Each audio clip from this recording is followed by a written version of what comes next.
అసలు తెలంగాణ బడ్జెట్ పై కాంగ్రెస్ నేతలు హర్షం వ్యక్తం చేశారు. బడ్జెట్ లో విద్య, వైద్యంతో పాటు ఆరోగ్యం, రోడ్లు, ప్రాజెక్టులు లాంటి అన్ని వర్గాలకు సమతుల్యం ఉన్నాయన్నారు. గత 10 ఏళ్లు ధనిక రాష్ట్రాన్ని బీఆర్ఎస్ అప్పుల కుప్పగా మార్చిందని ఆది శ్రీనివాస్ మండిపడ్డారు.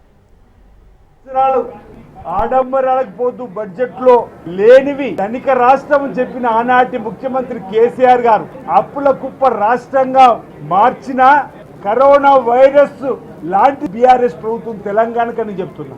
10 ఏళ్ళు మీరు అధికారం చెలాయించి 7 లక్షల కోట్ల అప్పుకి తీసుకుపోయి కరోనా వ్యాధి కంటే ప్రమాదమైన పార్టీ బీఆర్ఎస్ పార్టీ రోజు తెలంగాణను మహమ్మారిలా పట్టి తెలంగాణ వెనుక బాటు గురైనటువంటి ఈరోజు వాళ్ళు కాళేశ్వరం కట్టితే కూలిపోయింది. ఈరోజు వైపు టెలిఫోన్ ట్యాపింగ్ లో 1 కాదు 2 కాదు ఈ కార్ రేసింగ్ లో అడ్డంగా దొరికిపోయినటువంటి వాళ్ళు, అటు బర్రెలు, ఇటు గొర్రెలు, ఇటు చేపలలో అవినీతి అక్రమాలు చేసినటువంటి వాళ్ళు, కరెంటు కొనుగోళ్లలో అవినీతి అక్రమాలు చేసినటువంటి వాళ్ళు, తెలంగాణ సొమ్ముతో బంగ్లాలు కట్టుకున్నటువంటి వీళ్ళు ఈ రోజు ఈ బడ్జెట్ ను విమర్శించేటువంటి పరిస్థితి. రైతు రుణమాఫీ రోజు కండ్లకు కట్టినట్టు 25,000 కుటుంబాలకు ఇంచుమించు 21,000 కోట్లు రుణ విముక్తం చేసి తిరిగి కొత్తగా రుణాలు పొందేట్టు ఏర్పాటు చేసిన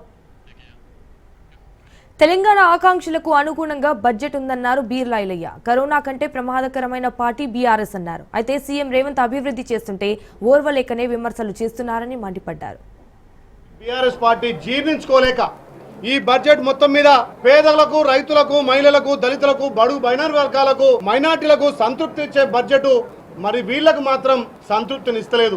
ఇలా గత 10 ఏళ్లుగా తెలంగాణ అభివృద్ధి మర్చిపోయి తెలంగాణ సంపద దోచుకున్నటువంటి బీఆర్ఎస్ నాయకులు మరి పేద ప్రజల కోసం పెట్టినటువంటి బడ్జెట్ ను ఇలా అవహేళన చేసేటట్టు మాట్లాడుతున్నారు. కాంగ్రెస్ పార్టీ ఇచ్చినటువంటి 6 గ్యారంటీల్లో అమలు చేయడం కోసం సుమారు 56,084 కోట్ల రూపాయల బడ్జెట్ కేటాయిస్తే వీళ్ళు జీర్ణించుకోలేకపోతున్నారు. ఇది తెలంగాణ రైజింగ్ 2050 ప్రణాళిక నిబద్ధంగా ఈ బడ్జెట్ ఉపయోగపడుతుంది. వచ్చే 10 ఏళ్ల కాలంలో ఈ తెలంగాణలో $1 ట్రిలియన్ ఆర్థిక వ్యవస్థగా మార్చడానికి మా సీఎం గారు కట్టుదిట్టంగా చేస్తున్నారు. తెలంగాణ తలసరి ఆదాయం 3,79,751 రూపాయలు. మరి దేశ తలసరి ఆదాయంతో పోలిస్తే 1.8% ఇక రాష్ట్రంగా ఎక్కువగా ఉంది. ఇవాళ ప్రతిపక్షాలు మేం చేయలేనటువంటి పని, మేము 10 ఏళ్లలో చేయలేని పని వీరు 15 నెలల్లో చేస్తారని చెప్పి కళ్ళల్లో నీళ్లు పోసుకుంటున్నారు.